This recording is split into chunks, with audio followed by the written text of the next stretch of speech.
Do you see your legitimacy as a leader, is it in your ability to persuade people to follow your vision or your ability to articulate the agenda of a movement?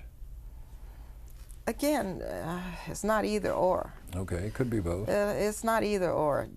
You have to convince people, but you have to be able to articulate this agenda to convince people to follow you. And I have found, especially in this place, it's a tough place, the House of Representatives and the Senate. And if you can't convince your colleagues that this is an agenda that they should support, then you're not very effective.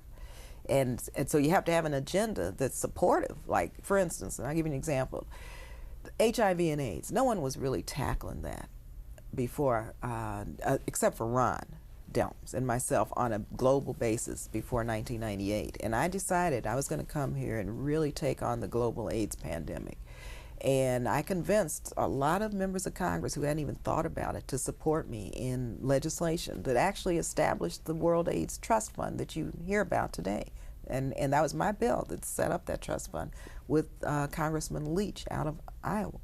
And since then, we've passed 3 strong, tough bills on HIV and AIDS. I don't think this administration, they're not implementing them appropriately, but these were laws that I actually wrote. And I got the help of my colleagues and convinced them that this was an agenda that the United States should be on record as taking the lead on, and that it should be bipartisan and it shouldn't just be about Democrats or Republicans.